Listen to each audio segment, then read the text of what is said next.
Olá, boa tarde a todos os cidadãos e cidadãs das artes.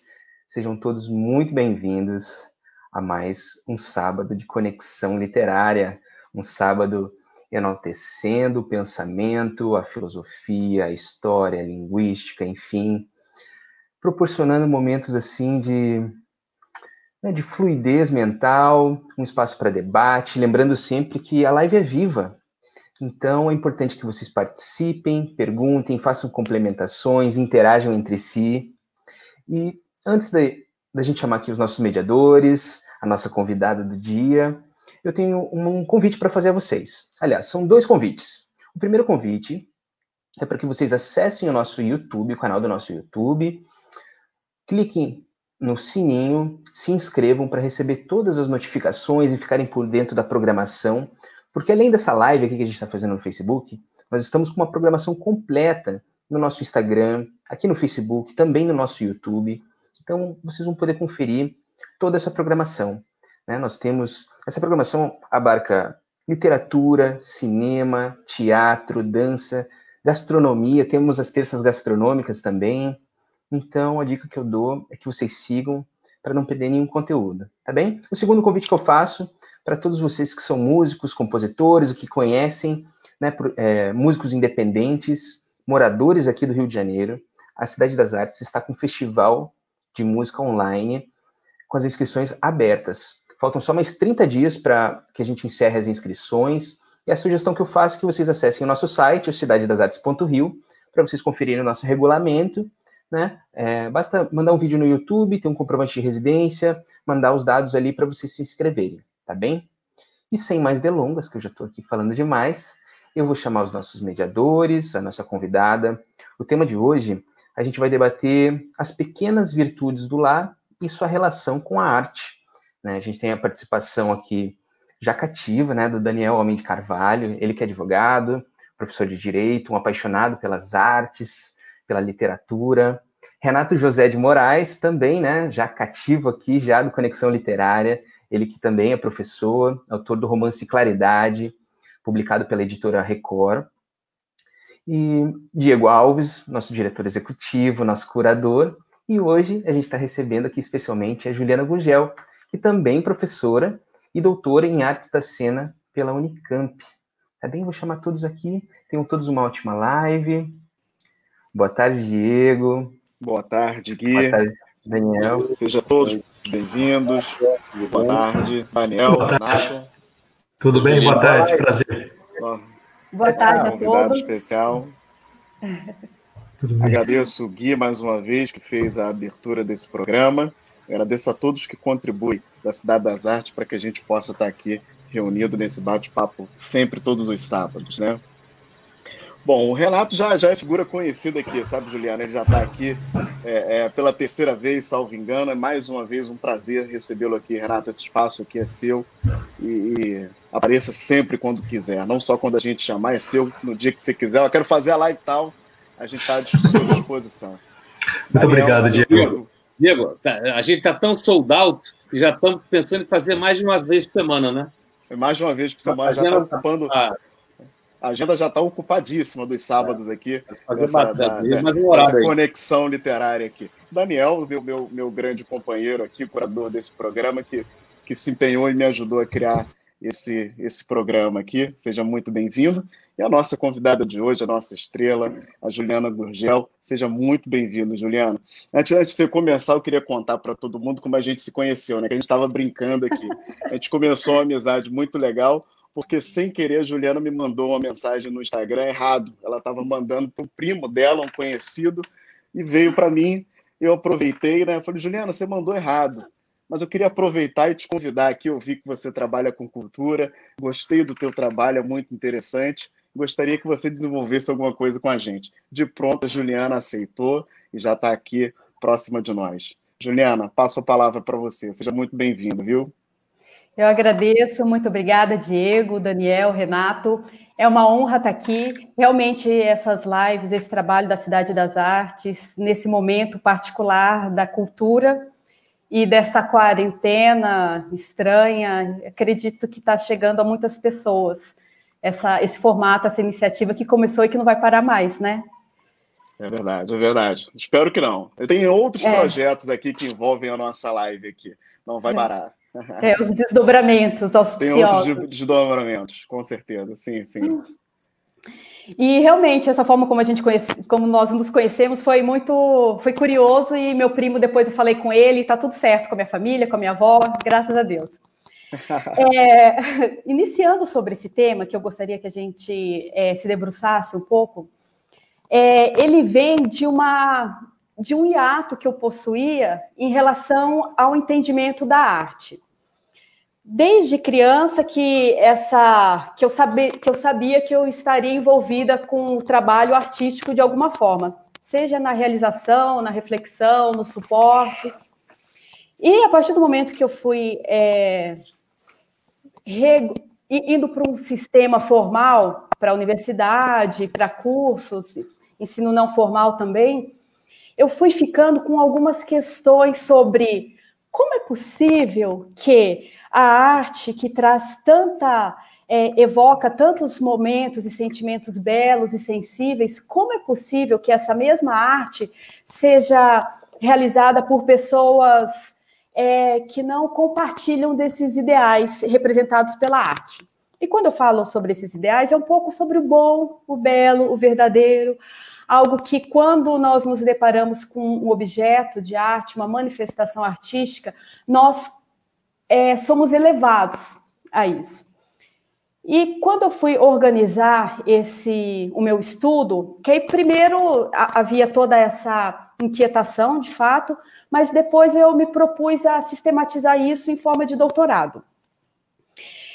E aí eu fiquei buscando autores, buscando uma certa referência para ver se eu estava, se de fato isso reverberava em mais, de alguma outra forma, em outras pessoas, em outros autores e pessoas e artistas e no público, ou se isso era uma inquietação particular. E é claro que isso não é uma inquietação particular, né? Porque nós, enquanto seres humanos, né, como filhos de Deus, nós necessariamente esperamos que, ao realizar alguma ação, essa reação ela reverbere em momentos mais elevados, não só que não fique circunscrito a nós. E aí, depois a gente conversa isso nas perguntas, nas conversas, e aí eu fui indo para as virtudes, né, que é como... Inclusive, eu conversei com o Daniel sobre a necessidade da arte. Necessariamente, a arte, a estética e a moral, elas estão em um mesmo âmbito. Do contrário, ela se torna um outro espaço. Aí nós não estaríamos mais falando de arte. Nós poderíamos estar falando de alguma outra manifestação, mas não necessariamente de arte. E aí, quando a gente fala sobre a arte e as virtudes, e como que isso chega nas pessoas, eu cheguei em um autor. E eu trouxe esse autor, mas existem vários outros. Mas ele é particularmente especial porque ele traz uma forma bem básica para que todas as pessoas possam ter uma noção do que é necessário para que se crie arte em conjunto. Não estou falando aqui de processo colaborativo, processo coletivo, não é isso. Mas como nós que somos seres gregários, nós moramos em uma sociedade, nós não fomos criados para vivermos sozinhos, como que é importante alguns comportamentos fazerem parte da nossa formação em conjunto. E aí esse livro, né, que é o que dá o nome para essa live, que é As Pequenas Virtudes do Lar, do Chevreul. E aí ele cita 13 virtudes aqui. E aí eu vou citar e depois eu acho que eu já abro, que talvez seja interessante, nesse formato de conversa, ficar um pouco mais leve a conversa.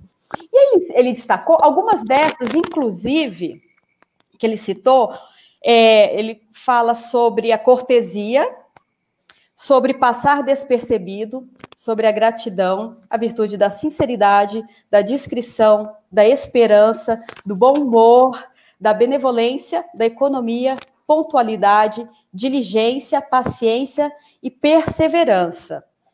E aí é interessante que nós também falamos sobre, quando ele fala assim, a virtude da esperança. Essa também é uma virtude teologal, né? Assim como a fé e a caridade. Então, o que isso me remete? Isso faz parte da humanidade. Então, é assim que eu busco trabalhar com os meus alunos, com os meus colaboradores, e acredito que seja um bom ponto de partida para a nossa conversa. Perfeito. Antes de tudo, eu vi o livro, né? Antes de passar para o Daniel e para o Renato, eu vi o livro, eu gostaria de elencar que a editora é a Quadrante, que publica excelentes livros, né? Deixo aqui registrado que vale muito a pena procurar e conhecer a editora Quadrante e os seus livros publicados, né? Passar... Por favor. Desculpa, e só para... e esse autor, ele tem livros fantásticos, sabe? Sobre o Evangelho, sobre Jesus, a mulher samaritana, sobre a missa. Então, é um autor que tem uma erudição com muita compaixão, que acredito que sem isso na arte, iremos para um outro âmbito. Maravilha. Renato, por favor, gostaria de ouvir você um pouco. O tema, né? Quando eu vi o tema que foi proposto pela Juliana, né, para a gente conversar aqui, me chamou a atenção, né? Porque eu gosto muito de um autor, né? Um autor, ele é escocês, né? Mas deu aula nos Estados Unidos principalmente, né? Que chama MacIntyre, né? Alasdair MacIntyre. E ele tem um livro importante que representa uma espécie de uma recuperação do tema das virtudes no campo da filosofia moral. Fora de quem estava numa tradição cristã, a gente pode dizer assim, as virtudes elas passaram a ser um tema, vamos assim, que não entrava dentro do campo da ética. Havia uma preocupação sobre o ato humano, sobre o ato individual, o ato que estava conforme ou não estava conforme à lei natural, toda uma preocupação com o cumprimento do dever, que são, sem dúvida, elementos importantes quando a gente trata de ética. Mas a questão da virtude, por uma série de problemas que o MacIntyre explica muito bem nos livros dele, foi paulatinamente sendo colocada de lado, foi sendo marginalizada, foi sendo esquecida. E ele traz, com alguns autores que começaram antes dele, de certo modo, já prepararam o desenvolvimento que o MacIntyre traria, começou a voltar a valorizar a noção de virtude como um conceito central no âmbito da ética. E ele, nos livros dele, Juliana, ele usa muitas vezes justamente exemplos de literatura. Ele mostra que os escritores, eles têm, inclusive, hierarquias de virtudes dentro das obras deles, implícitas, que, de certo modo, essas hierarquias mostram a visão de mundo daquela época com relação ao que seria mais importante para tornar um ser humano pleno, para se tornar um ser humano totalmente desenvolvido. Ele cita muitas vezes, ele fala tanto dos gregos, né, Homero, né, depois vai tratar do desenvolvimento que vai ter isso num autor como Virgílio, toda a época latina, e na época moderna ele trata de uma autora que, quando você falou de virtudes no lar, foi ela que eu pensei, né, foi a Jane Austen, né, como um primeiro caso, né. A Jane Austen, ela é uma escritora extraordinária, né. A gente vê que como é possível ser um grande escritor tratando com não muitos livros, né. A Jane Austen tem uns 4, 5, 6 livros que ela escreveu, depois tem algumas obras inacabadas que posteriormente foram publicadas. Sempre, todas as obras dela se passam, a gente pode dizer, numa mesma classe social, numa mesma época, que é uma Inglaterra do século XVIII, né, aquele momento, vamos assim, da vida inglesa, mas que, mesmo ao tratar de algo que, se a gente for falar em termos locais e temporais, restrito, ela consegue escrever uma obra de valor universal. E essa obra de valor universal, e o MacIntyre assinala isso, né, de certo modo, modernizando, Jane Austen ela usa uma visão de virtudes aristotélica.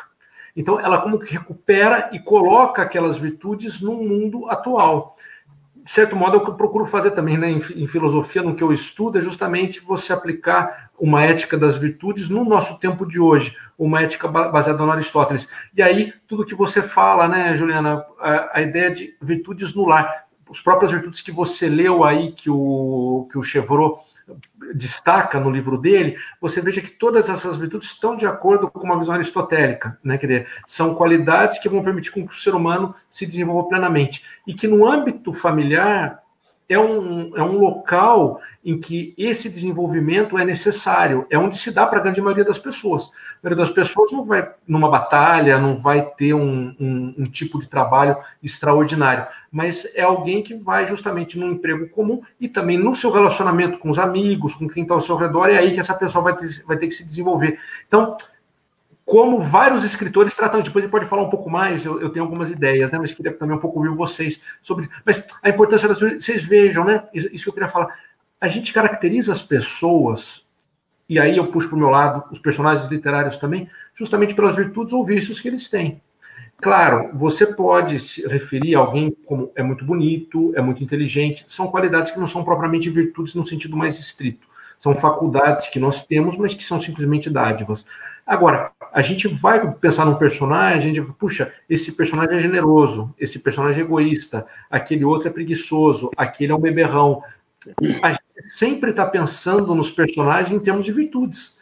A gente também está pensando nos membros de uma família em termos de virtudes. Então, vocês vejam que mesmo que não se fale de virtude, como durante décadas, séculos, ficou um pouco marginalizado, sempre vai estar presente, porque é uma realidade que a gente não pode fugir dela. A questão da virtude nos relacionamentos, na literatura, e até digo, né, na nossa própria vida. Né? A gente se entende, e aqueles que estão ao nosso redor, justamente através das virtudes. Tá? Meu caro Daniel. Eu tive duas observações. Uma, eu acho que a Juliana deve ter passado bons bocados com esse tema na academia, né? E que é um tema não exatamente popular, né? Nas igrejinhas acadêmicas dos dias de hoje, né? E a segunda questão, quando a gente fala das virtudes, eu fico pensando que, por alguma estratégia, vamos dizer assim, de um suposto iluminismo, essas questões, como outras tantas que a gente poderia aqui exemplificar, foram sendo relegadas ao chamado campo da religião ou do foro íntimo, quando, na verdade, são questões que deveriam ser, sim, discutidas sob a perspectiva acadêmica, não da religião no sentido do foro íntimo, mas sim como compreensão do mundo, como compreensão da vida, como forma de viver a vida da melhor forma que se deve ser vivida, né? E muitas vezes, aí a gente vive um mundo, um estabelecimento cultural muito antirreligioso, né? Então, você entra com uma discussão das virtudes, não, esse papo é religião, vai discutir na sua igreja, com o seu padre e tal. Tem outras coisas mais graves, que é o direito à vida, né? Cada vez mais a desonestidade intelectual leva você a relegar esse tema para discussão religiosa, o que é um absurdo total, né? Mas desses todos, eu dei uma lida também, eu não tinha lido esse livro que você estudou, vou ler, mas eu tive uma expressão que não sei se é do livro, mas que está num comentário que eu adorei, que fala aqui o seguinte, Juliana, e aí eu devolvo a palavra para você. Mais valem 200 gramas de caridade do que 100 quilos de razão. Eu gostei muito dessa expressão e eu queria, então, te passar para comentar o que a gente já falou. Bom, é interessante, Daniel, porque esse autor ele vem um pouco depois, justamente porque esse tema ele é uma espécie de... Ele é não grato, né, na universidade, porque fica como se nós estivéssemos falando de religião, e mesmo que estivéssemos, como se isso fosse uma coisa ruim. Exato, menor. Né? Como se fosse uma coisa obscurantista, uma coisa ultrapassada, e é muito triste isso, porque se nós pensarmos nos nossos avós, nas pessoas que realmente viveram tendo a religião ao seu lado, nós podemos ver como que as condutas, o comportamento dessas pessoas eram muito mais coerentes e essas pessoas eram mais felizes. Não eram tão fragmentadas e compartimentadas como nós muitas vezes temos que ser hoje, justamente por conta uma espécie de estigma até. Uhum. Tanto é que, como é que eu fiz? Fiz uma espécie de burlei esse sistema. Como eu treino Aikido, sou faixa preta de Aikido. E aí, Caramba. No Aikido, tem uma... tem a virtude do Bushido, né? Que é um código de virtudes do guerreiro samurai, que são 7 virtudes.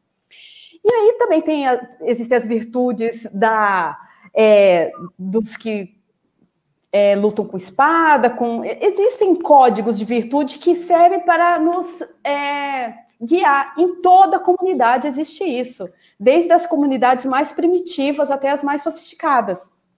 É claro que nós, na nossa civilização ocidental, nós temos muito privilégio, porque a nossa moral judaico-cristã nos dá assim, a nata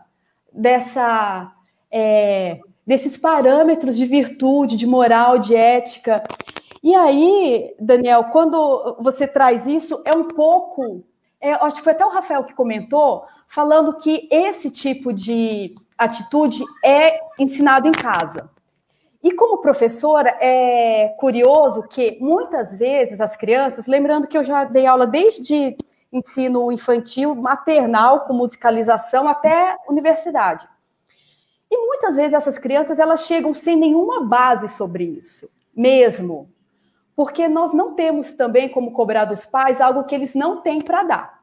E isso é muito triste, porque quando nós falamos de virtudes singelas, mas que são muito importantes para o nosso convívio em sociedade, e aqui fazendo um parêntese, quem nunca trabalhou em alguma empresa ou algum comércio, não sei, em que pessoas altamente qualificadas, inteligentes, de repente foram preteridas em nome de alguém que tinha uma habilidade de comunicação melhor.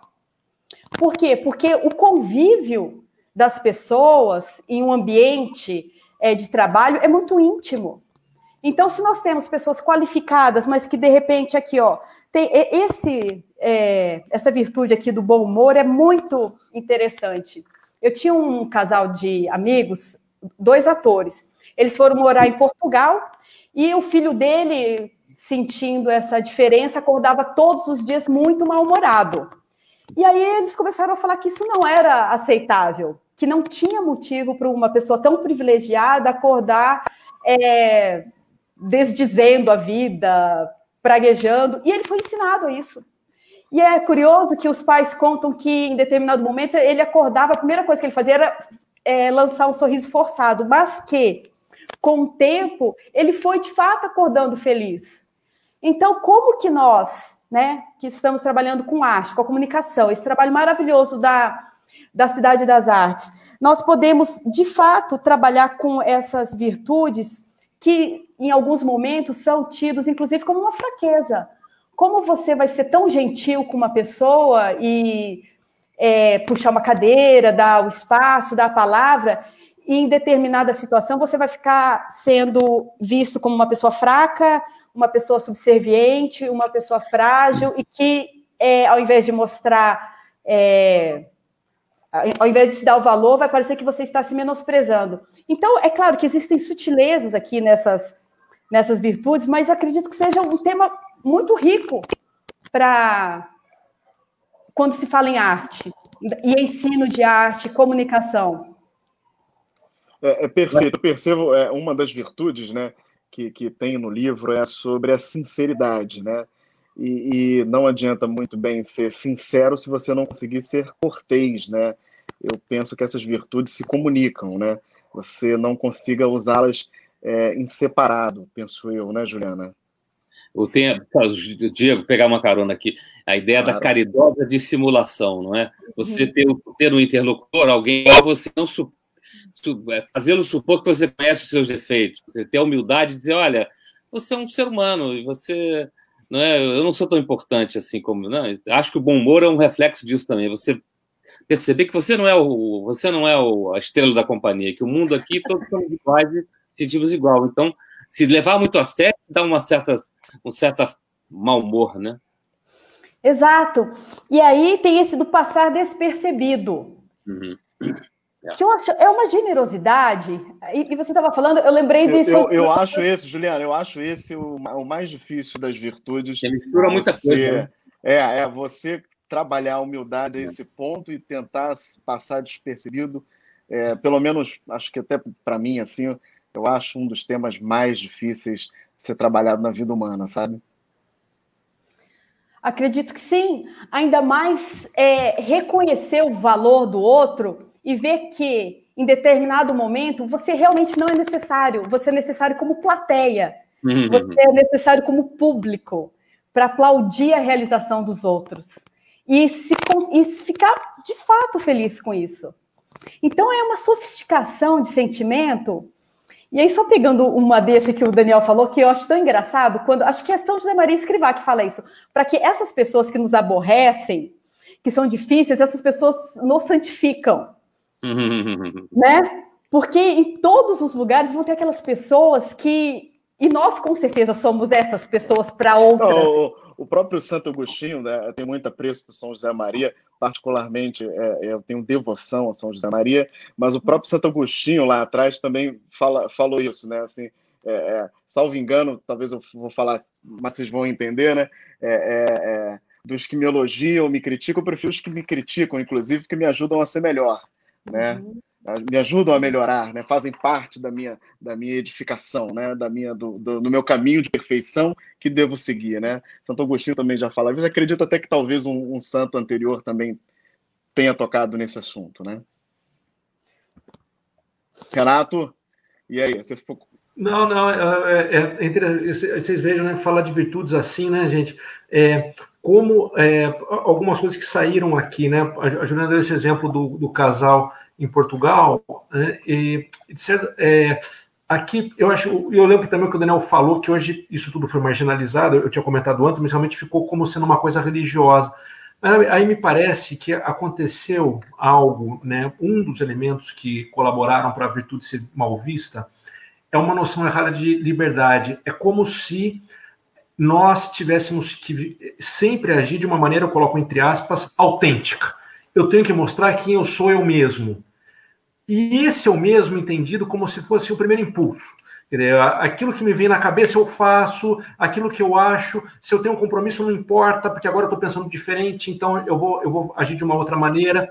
Então, claro que nessa visão, você colocar uma virtude como algo que vai dar um padrão para o seu comportamento, vai fazer com que você tenda a agir, porque a virtude ela vai criando em nós uma inclinação que a gente tende a agir de um determinado momento numa certa situação, né? Então, uma pessoa corajosa, ela age, né, de uma maneira, vamos assim, coerente em situações distintas, porque ela tem aquela qualidade. Então, aquilo facilita para ela agir, no caso, como a coragem é uma virtude, de uma maneira boa. Então, uma visão de liberdade equivocada é justamente uma visão que cada um de nós agiríamos sem olhar para o que nós fomos antes. Um pouco como cada ato, ele surge do nada, ele é absolutamente livre, ele é, em certo sentido, arbitrário, ele não depende de coisa alguma, a não ser a própria vontade daquele instante. A Juliana falou uma expressão, né, que eu acho que é muito importante para entender um problema que a gente tem quando a gente esquece das virtudes, que é justamente fragmentar. A vida fragmentada. O ser humano, quando ele não tem virtudes, ele é errático. Ele pode, em algum momento, fazer até alguma coisa boa, razoavelmente boa, mas você não tem confiança, ele mesmo não sabe se daqui a pouco vai conseguir fazer de novo aquilo, porque ele não tem aquela qualidade que se chama virtude que permita com que ele volte a agir sempre da melhor forma possível. Então, essa noção de liberdade, um pouco como ausência de qualquer direcionamento, ela é profundamente equivocada. Inclusive porque, isso eu acho que é uma coisa que ajuda a entender, vocês vejam que as pessoas que não têm virtudes, não é que elas são mais autênticas consigo mesmas ou são mais reais, são mais verdadeiras, a gente pode dizer assim, não. Né? Tanto não é que quem não tem uma certa virtude, ele se torna incapaz de fazer os atos bons. Um exemplo que é duro, mas é um exemplo claro, né? Vamos pensar uma pessoa que tem um problema, por exemplo, de um vício em drogas ou vício em bebida. Há pouco tempo eu li uma narração terrível, verdadeira, sobre uma pessoa viciada em jogo. Então, aquela pessoa, ela simplesmente não consegue dizer não. Vocês vejam, ela não está sendo propriamente livre. Quando aparece para ela aquela possibilidade de prazer com a qual ela se acostumou, com a qual ela se viciou, a palavra vício é importante aqui como oposto à virtude, quando aparece aquele prazer no qual ela se viciou, ela simplesmente não consegue dizer não. E ela faz. E quando... Depois ela pode, inclusive, se arrepender muito, ficar envergonhada, é o que costuma acontecer muitas vezes, mas ela não tem força para poder direcionar a conduta dela de uma maneira diferente. Ao contrário, alguém que tem virtude, ele pode, em algum momento, alguém que tem virtude, uma virtude com uma temperança ou com uma austeridade no comer. Essa pessoa pode, ela controla aquilo que ela come, mas em algum momento, tranquilamente, ela vai parar e vai comer mais alguma coisa. Eu já vou comer esse doce mais aqui. Estou com vontade, não tem problema algum. E ela tem a liberdade de tanto se segurar, como tem a liberdade de, em algum momento, se soltar. Uma liberdade que quem não tem uma virtude desenvolvida não possui. Então, na literatura, a gente vai percebendo muito aqui a importância da arte também, Juliana. Né, você também fez arte dramática, né? Isso é interessante porque o teatro, nesse ponto, ele é muito rico para expressar esse tipo de coisa. Para você entender o ser humano, você não adianta você olhar ações, vamos dizer assim, isoladas. Você entende o ser humano quando você o coloca numa narrativa. Nós estamos aqui conversando porque, claro, há toda uma história por trás que nos trouxe para cá. Eu conheço o Diego, conheci o Daniel, Juliana conheceu o Diego daquela maneira inusitada. Tudo isso é uma história que explico agora. Nós não caímos simplesmente do nada nesse momento. Eu estou falando sobre um tema que também tem toda uma história que eu fui estudando sobre ele, então eu me sinto confortável para tratar dele. O Daniel, idem. A Juliana foi quem sugeriu o tema, porque é algo que tocava em você. Vocês vejam que tudo, essa ação nossa, ela só é completamente entendida dentro de uma narração que vai, no caso, é uma narração das vidas de todos nós, que vai se entrelaçando uma com a outra, que explica isso que nós estamos fazendo agora. Então, o livro, o teatro, o cinema, são artes que permitem compreender a conduta humana no tempo. Um ato atrás do outro, se encadeando de uma maneira lógica, de uma maneira que o que veio antes explica o presente e explica o que virá. Lógico, não de uma maneira determinista. Boa arte não acredita no determinismo, mas ela mostra, vamos dizer assim, que os comportamentos não são aleatórios, não são gratuitos, eles têm um porquê. Então, a virtude, ela é um critério que, quando você conhece as virtudes, por isso é importante ler um livro como esse que você indicou, ler livros de ética bons, né? Quer dizer, um Aristóteles, um Platão, porque você vai adquirindo todo vamos dizer assim, um material de conceito, né, um instrumental para entender o ser humano e entender a si mesmo, que é fantástico. Né? É como você aprender a ouvir música, como você aprender a ver arte num quadro que está pintado, como você aprender, né, sobre história. Quando você entende sobre as virtudes, você aprende sobre a vida. Então você começa a entender como as pessoas agem, por que elas estão agindo daquela maneira. De uma maneira, ouso dizer, gente, mais profunda do que a própria psiquiatria pode chegar, do que a própria psicanálise, ou o que seja. O conhecimento da virtude te dá uma visão do ser humano muito mais intensa. Desculpa que eu estou me alongando, né, gente?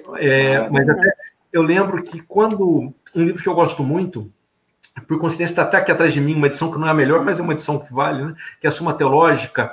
Na Suma Teológica, a maior parte da Suma Teológica de Tomás de Aquino é justamente uma discussão a respeito da ética, e ele trata as virtudes de uma maneira que eu acho que não foi superada, né? O próprio Freud ficou muito impressionado quando leu, né? Porque Tomás pega Aristóteles e desenvolve e sistematiza de uma maneira assim extremamente aguda. Realmente é tremendo como ele faz isso. E a segunda parte da Suma Teológica. A segunda parte da Suma Teológica tem 3 partes, a segunda é sobre a ética.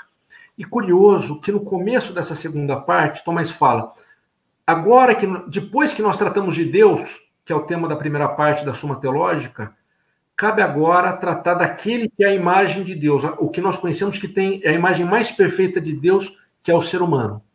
E como nós vamos tratar do ser humano, vamos então falar da ética.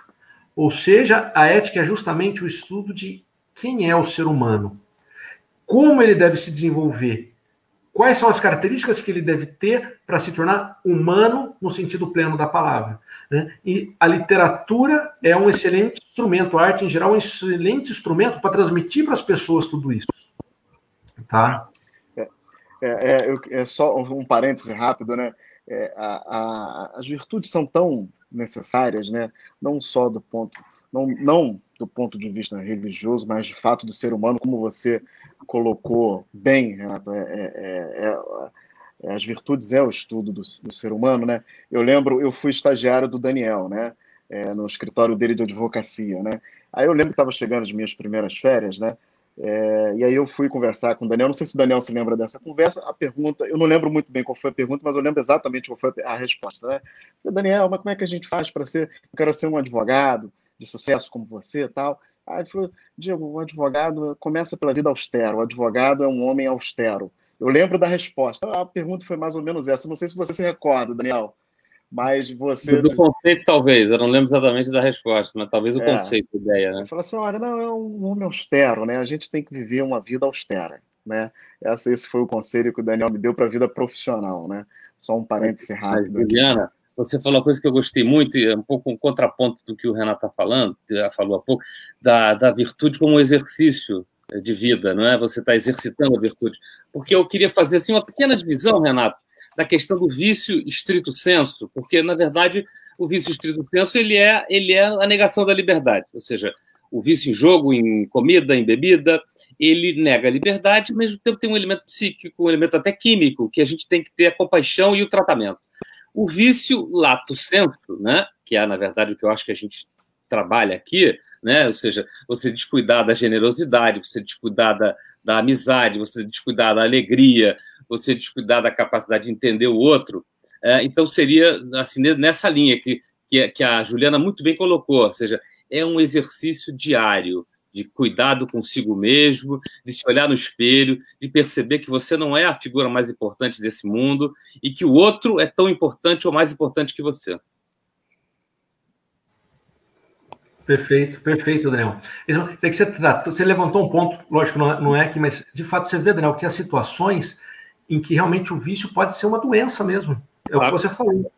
E até é muito difícil a gente dizer. Esse caso que eu comentei para vocês, que eu li sobre a mulher que ficou viciada em jogo, de fato você vai perguntar até que ponto ela teve culpa de tudo que aconteceu com ela. Certamente chegou um momento que ela já não tinha mais culpa propriamente, que a liberdade dela estava bastante prejudicada. Não diria, é difícil saber se totalmente, mas em grande parte sim. A culpabilidade dela, sem dúvida alguma, é menor. Tem situações que realmente fica difícil, todo o olhar de compaixão, como você falou, né? Agora, esses vícios que a gente tem no dia a dia, né, gente, perder paciência, responder mal, comer um pouco não deveria. Isso que o Diego contou, eu acho fantástico, Daniel. É que você vê, é um valor imenso. Se eu falar para um advogado para ele ser austero, quando todo o glamour em torno da advocacia, eu sou advogado, eu posso falar isso, todo o glamour da advocacia muitas vezes está justamente em torno da ostentação. E quando você conhece grandes advogados, você vê que vários deles não são nada dessa visão falsa de ostentação, ao contrário, são justamente pessoas regradas, pessoas sérias, por isso conseguem ser realmente bons advogados, né? Curioso, né? Essa ligação seria todo um outro tema, né? Ser advogado é algo técnico, mas se você não tem virtudes morais, você não consegue chegar na técnica ou ao menos manter esse grau. Eu conheci gente genial, brilhante, que não teve o sucesso que deveria ter pela inteligência, pelo talento que tinha, exatamente por faltar virtudes, né? Faltar contenção de si mesmo, regularidade, seriedade. Acabaram, não digo fracassados, não é justo falar isso, mas foram muito menos do que poderiam ter sido, sem dúvida nenhuma. E sabe o que eu acho curioso disso tudo? É que já que estamos... pessoas que vivem da palavra também, que têm esse apreço, esse esmero pelo significado, pelo conceito das palavras, nós podemos dizer que nós estamos vivendo um esvaziamento dos conceitos. Tanto é que em determinados pontos ou uma discussão, precisamos parar e falar, ok, mas você está falando disso em qual sentido? Quando estamos falando de virtude, em alguns momentos, nós temos que apresentar essas virtudes para as pessoas. Não podemos pressupor que essas pessoas saibam como vivê-las, ou se elas realmente saibam que o que elas estão fazendo não é algo positivo. Como, por exemplo, vocês estavam citando aí sobre as pessoas falarem que elas são muito sinceras, como se isso fosse uma virtude, e não ter a compaixão ou a caridade com o interlocutor. Então, assim como a escuridão, né, as trevas, ela é a ausência da luz, a ausência de Deus, eu lembrei na fala do Daniel de Santa Teresinha, porque ela fala, ela queria o último lugar, porque assim ela não precisava ter que disputar com ninguém. Então, essas pequenas ações, essas pequenas atitudes, têm como exemplo inspirar as pessoas. Esse casal que eu citei, que eles foram ensinar para o filho o que é um bom humor. Da mesma forma, a sinceridade, que não se torna mais sinceridade, é um sincerismo, e a pessoa declara que é autêntica. Então, o que você diz com autenticidade? Quando eu fui coordenadora de uma OCIP muito querida, um lugar muito bom, que trabalhava só com a arte, eram todas as linguagens artísticas, e os pais vinham inscrever os filhos e falavam assim: olha, mas minha filha, ela tem a personalidade muito forte. E os pais falavam isso, assim, frequentemente. E aí eu fui conversar com a diretora, falei, o que será que esses pais querem dizer quando falam que os filhos têm a personalidade forte? Na verdade, na maioria das vezes, as crianças eram sem limites. Muitas vezes beiravam a falta de educação. Porque o que poderia ser algo extremamente positivo, e é quando direcionado da forma adequada, porque a criança ela precisa ser direcionada, ela não sabe. Olha que coisa a responsabilidade. Ela não sabe que se ela tacar alguma coisa em alguém, aquilo pode ser engraçado para os colegas, mas aquilo não é aceitável. E eu gosto de fazer parênteses, deixa eu só pegar um parêntese sobre o homeschooling, né? Que um dos argumentos contra o homeschooling é falar que as crianças elas vão ficar sem socializar com outras crianças, o que não é verdade. Mas, ao mesmo tempo, as crianças que só convivem com crianças, elas vão tendo vícios que o adulto que tem que corrigir, porque é ele o responsável. Então, quando nós passamos, assim, sobre a diligência, a paciência, um de vocês citou a paciência, que é essa caridade mesmo. Você está finalizando um trabalho, você está finalizando um livro, está conversando, e chega uma pessoa naquele momento que você não pode dar a mínima de atenção. Mas aí é essa caridade de pensar que se ela veio até você, ela com certeza está precisando mais de você do que você dela. Então, essa ressignificação contínua de si mesmo. E sobre os vícios, que é muito curioso, porque, de fato, uma virtude, se ela for cultivada de uma forma discriminada, ela pode se tornar um vício. Ou seja, um cultivo de algo, né? Nós que cultivamos o belo, a poesia, as artes, de repente isso pode se tornar uma vaidade. Claro, né? É verdade. E aí é imperceptível. Muitas vezes é imperceptível. A vaidade, o autoelogio da virtude é uma fraqueza enorme, né? Exato.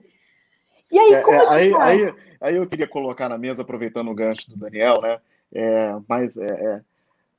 Discutindo de forma holística a coisa, não transformando um programa num programa religioso, mas citando a Bíblia, vaidade das vaidades, tudo é vaidade. Dentro do que é trabalhado as virtudes, o que você teria para me dizer, Juliana? Porque, afinal, acaba que talvez a caridade feita pelo franciscano também seja vaidade. Olha, veja, eu sou mais santo do que aquele. Né? Veja, eu sou muito melhor do que aquele. Ou a vaidade em cima dos demais. Olha, bom, eu sou muito mais austero do que o outro. Né? Enfim... É curioso isso, porque muda um pouco o número, mas é dito que a nossa comunicação ela é de 60% a 70% não verbal. Então, acredito que nós sentimos isso. Aquelas pessoas que você pode não identificar exatamente o que está acontecendo, mas nós tivemos anos aí de sofisticação da nossa própria inteligência, que nos leva a identificar algum comportamento que não está, que não é coerente, cria um certo ruído no nosso entendimento, na nossa percepção. Então, isso para o ator é muito constante. Como que esse ator ele vai ter um bom desempenho, esse professor, esse advogado, um médico, como que ele vai ter um desempenho que, de fato, ele vai realizar a própria função ou ele vai ficar numa autopromoção disso? E acontece em todas as áreas. E aí a gente pode ir até para outra questão, porque se acontece em todas as áreas é porque esse material humano ele está deficiente. Não é unicamente em uma área, em uma condição. E por isso que é tão importante apresentar as virtudes, porque a partir do momento que nós colocamos isso na mesa, é possível perceber que o que nos falta. Porque se nós colocamos aqui a perseverança, e aí, tirando como exemplo as artes marciais, olha que curioso, aqui no Brasil, a maioria das escolas de artes marciais, elas utilizam o sistema de graduação por faixas coloridas, porque os ocidentais, eles gostam de ver essa melhora, essa evolução. É preciso que seja perceptível e palpável, do contrário, começa a esmorecer a vontade, começa a desestimular. Então, isso faz parte de uma falta de entendimento do que é perseverança. E é algo que pode ser construído. Pode ser construído sobre... falar sobre isso já é um ponto. Vigiar e orai. Vigiar e orai, exatamente. Entre todos, eu queria perguntar, inclusive, a todos da mesa, né? Te cortando, Renato, desculpa. Eu acho que de todas as virtudes citadas pelo livro escolhido pela Juliana, eu acho que a mais difícil de ser entendida, e aí eu queria ouvir todos, né, sobre o que pensam, é a virtude da esperança. E aí depois o Renato que ia falar, por favor, retome a palavra e faça a tua indagação, Renato. Não, então a gente depois entra nisso da esperança, que é muito interessante, né, Diego? E agora, só que a Juliana falou isso do temperamento forte, né, Juliana? É curioso, né? Porque isso do temperamento forte, como é que a gente poderia pensar nisso em termos de virtudes? É uma falta de fortaleza. A pessoa que ela se deixa levar, vamos dizer assim, pela raiva, porque no fundo é isso, né? Se não é do meu jeito, eu brigo, eu não aceito correção. Tem um aspecto de falta de humildade, mas é o que a gente chama o apetite irascível. O ser humano tem uma tendência à ira. E você tem um controle dessa ira que se chama fortaleza. Então, a pessoa que é nervosinha, que temperamento forte, no sentido que só quer se impor, bate o pé, fica brava, essa pessoa, numa visão de virtude clássica, é uma pessoa fraca, não uma pessoa forte. Ela é fraca porque falta fortaleza. Então, não está bem regulado o modo como ela trata da ira. É curioso, né? Como a gente perdeu um pouco, como você falou das palavras, né? A gente chama forte quem, no fundo, é fraco. Fraco porque não é capaz de se controlar nem a si mesmo. Então, lógico que uma pessoa assim no ambiente de trabalho, para fazer uma determinada tarefa a longo prazo, e você fala da paciência e da constância, a paciência e a constância são outras faces da virtude da fortaleza também, né? Quer dizer, a fortaleza é coragem e paciência. São as duas coisas. E a paciência é suportar algo difícil, ainda que custe, em vista de um bem superior. É o que você falou, eu não preciso ficar recebendo prêmiozinhos para ver um bem que eu quero alcançar. No caso, você falou das faixas que a gente às vezes vai trocando, né? É uma falta realmente de fortaleza, tá? Agora, eu vou pensar com você, Renato, aqui com a Juliana e com o Diego. Porque, às vezes é um treino também, um pouco do que a Juliana falava do exercício da virtude. É a forma que você encontra de capturar uma criança, capturar no melhor dos sentidos, obviamente. Diz, olha só, se você exercitar essa virtude, você vai... porque, no fundo, é um prêmio subjetivo, da cor amarela para a cor azul, para a cor vermelha, né, para a cor preta. É um exercício, na verdade, você está recebendo um prêmio subjetivo, uma cor diferente. Uma tem um significado melhor, maior, mais hierarquicamente melhor. Mas, no fundo é um símbolo para dizer, olha, se você exercitar a tua virtude, você vai ter um prêmio. No fundo, todos nós buscamos um prêmio, né? Às vezes, pedagogicamente...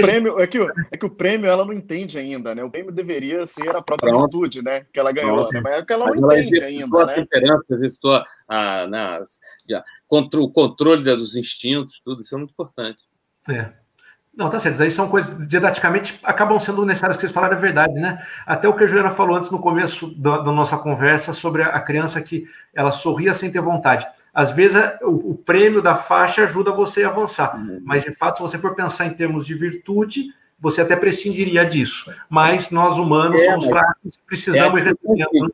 Se a virtude, Renato, é instintiva ou se a gente tem que trabalhar contra o mal permanentemente para que a gente supere e se concentre na virtude, né? Essa é uma discussão que outra série de programas sobre isso. Sem dúvida. Eu até diria para você, né, Daniel, que eu acho que sem dúvida tem que trabalhar, né? Tem que trabalhar com ela, assim, né? Não é uma coisa fácil. Agora, também tem uma coisa que anima. À medida que a gente vai trabalhando, vai ficando cada vez mais fácil. Então, não é assim, sempre vai mantendo a mesma dificuldade. Não sei se você já concorda comigo, né? Mas vai trabalhando, vai ficando cada vez mais fácil e mais prazeroso. Esse é o negócio, Daniel. Juliana, eu criei 2 filhos, tenho 25 e 22. Você trabalhou com criança. Eu tenho uma percepção, assim, de que a criança, a partir de uma certa idade, 6, 7, 8, ela tem um código moral básico de saber o que é o bom e o mal. E depois ela exercita, na verdade, manter aquela... Mas o básico, eu acho que a criança nessa idade já tem, não tem não? Você não acha? Acho que sim. E eu gosto muito de trabalhar com criança. E eles sabem, só que, olha que confuso, eles sabem o que eles vão vendo, o que eles vão captando, então, dependendo do ambiente em que eles vivem, isso é confuso, não porque eles não saibam, mas porque aquele próprio ambiente não fornece para eles o que de fato é correto e o que de fato é passível de punidade, assim, de punição, né? As crianças hoje, os pais estão muito confusos, Daniel. Assim, que bom que seus filhos já são mais velhos, porque os pais de hoje, eles estão entre ser amigos e ser pais. Só que os filhos vão ter amigos durante a vida toda. Pais, eles vão ter só a mãe e o pai. Então, é uma decisão que eles precisam ter em mente para castigar, sim, sabe? Para... mostrar qual que é o caminho, porque ainda nessa idade, realmente 6, 7, já está tudo mais, já tem muito registro para eles. Só que eles vão ainda fazendo o quê? Vão fazendo testes, porque alguma coisa passa. E aí vem a questão da generosidade, a questão da perseverança. Eu concordo com o que vocês dois falaram. Pedagogicamente, para uma criança, fornecer cores para uma faixa, funciona. Mas não funciona tanto se o sensei, se o professor, ele não respeitar o prazo mínimo para que aquela criança fique em determinada faixa. Porque essa transição, ela trabalha a questão de habilidade, técnica, mas, sobretudo, como que essa criança reage naquele ambiente. Naquela academia, naquele dojo, naquele local de aprendizado. E é para isso que a questão física é muito importante. Eu indico para todos os pais colocarem em uma arte marcial durante um tempo. Porque lá ele vai apanhar, vai aprender a cair, vai ter várias situações humilhantes, porque a gente, quando está aprendendo a cair, é muito humilhante. Você vai em situação errada, e aí você vai vendo, você vai se colocando em um local que é um local muito real. Primeiro, ninguém se importa. Primeira coisa. Então, isso particularmente para adolescente. Você está falando em criança, deixa eu só dar um salto agora para falar como que o adolescente sofre muito na hora de trabalhar. Eles estão tão voltados a si mesmos que tem uma vaidade e que até tirar o sapato é um constrangimento. E aí, como que esses... Porque tem que partir do pai. É claro que... Olha o dilema que a gente está. Estamos falando de virtude. Muitas vezes, as crianças, os jovens, passam pouco tempo com os pais. Então, qual que vai ser a referência moral deles? Eles vão para a escola. E aí, essa escola também tem... Cada um tem a sua própria questão. E aí a gente vai para um currículo que que fica querendo homogeneizar a todos. Esse currículo não trabalha virtude. A gente pode trabalhar virtude falando questões históricas. As guerras, por exemplo, um fato... Grandes heróis. Exato. Os heróis.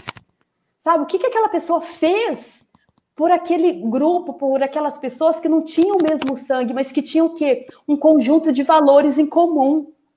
E por aquilo vale a pena morrer.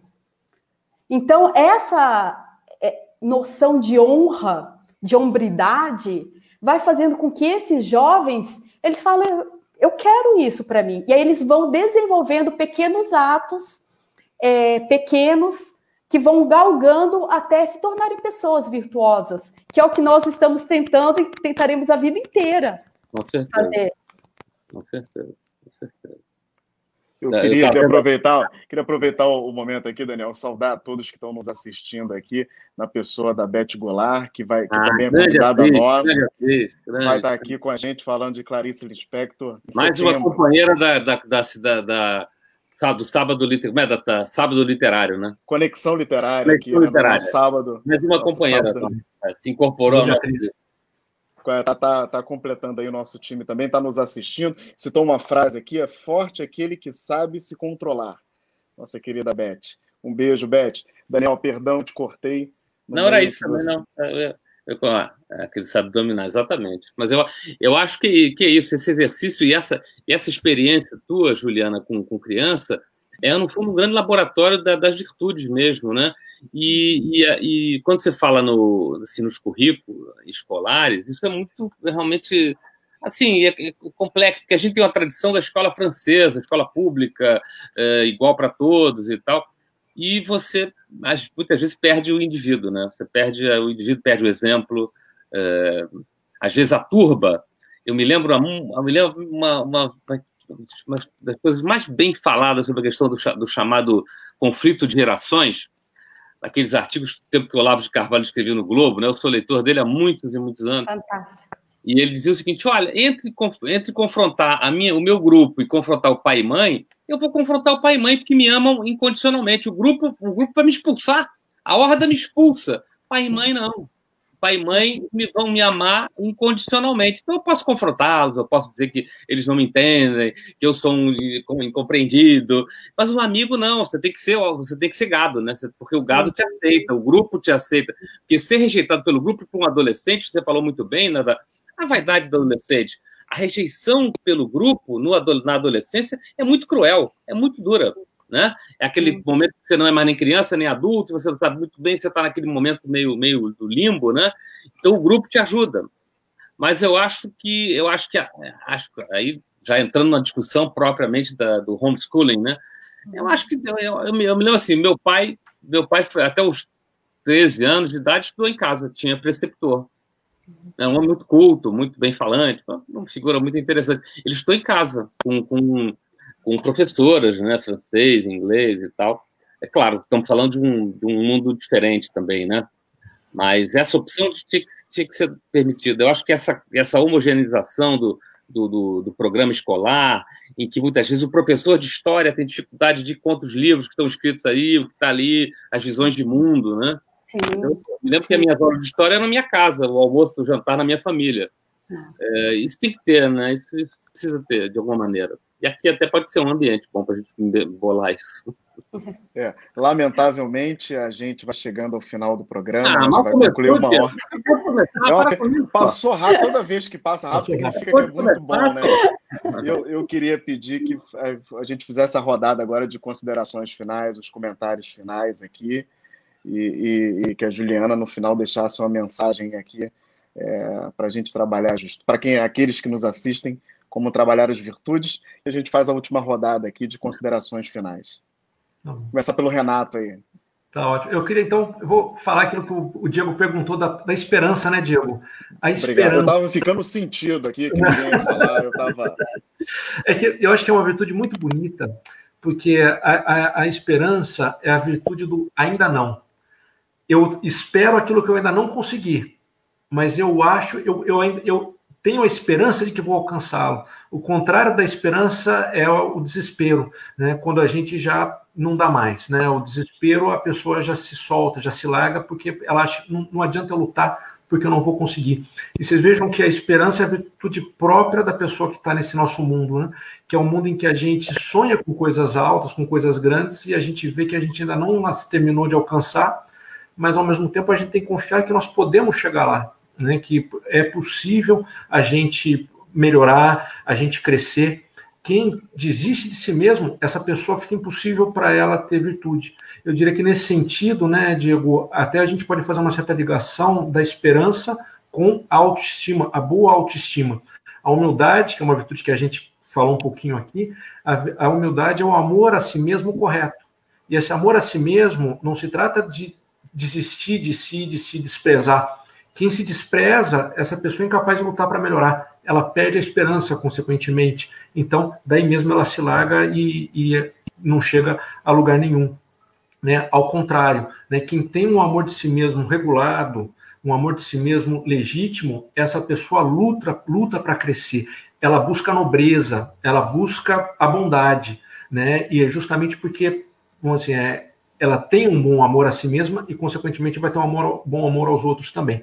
Então, acho que, de certo modo, a esperança nas virtudes é interessante, termino eu falando justamente isso, né, porque a esperança é um motor, né, e normalmente por trás da esperança está justamente o amor, né, esse nosso desejo pelo bem está ligado ao amor, né. É muito comum que uma pessoa melhore quando ela ama um outro ser humano ou quando ela ama Deus. Daí é muito mais fácil para ela buscar as virtudes, né? Quer dizer, um amigo, uma esposa, como eu falava, o próprio Deus, isso tudo impulsiona para que a gente possa, com esperança, melhorar nas virtudes também. Tá? Então, agradeço, foi um prazer, né? Como sempre, estar com vocês, né? E aprendi muito, tá? Obrigado. Daniel. Juliana, obrigado. Eu sempre penso, como da mesma forma que o Renato terminou, né? Eu termino esse programa melhor do que eu comecei por causa dos temas e do que a Juliana suscitou para a gente pensar e pensar junto. E, na verdade, as participações nessa nossa confraria nunca são efêmeras, ou seja, a Juliana está incorporada definitivamente ao nosso colegiado. E tudo que você falou, assim, as coisas que você abriu as nossas reflexões, nos enriqueceram muito mesmo. Muito obrigado por essa tarde agradável.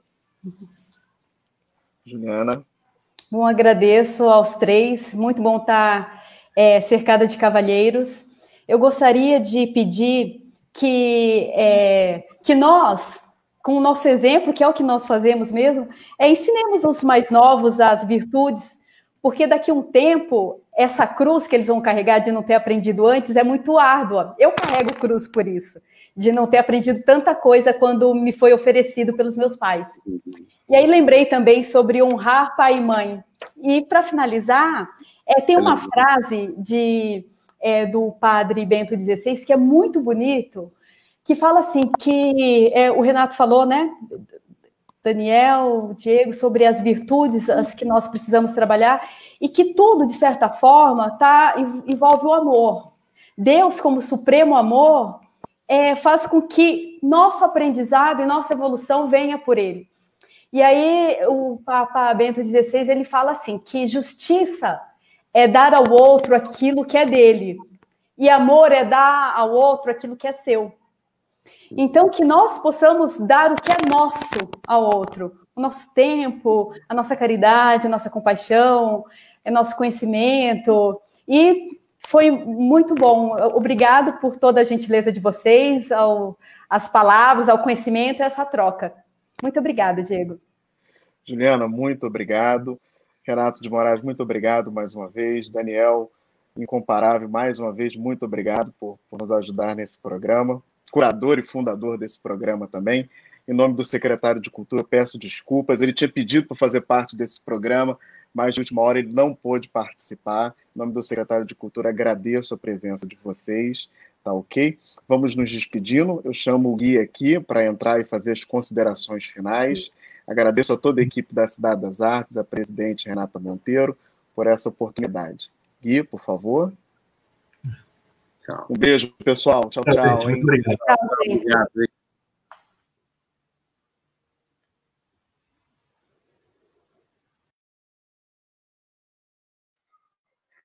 Olá! Então, mais um sábado enaltecendo o conhecimento.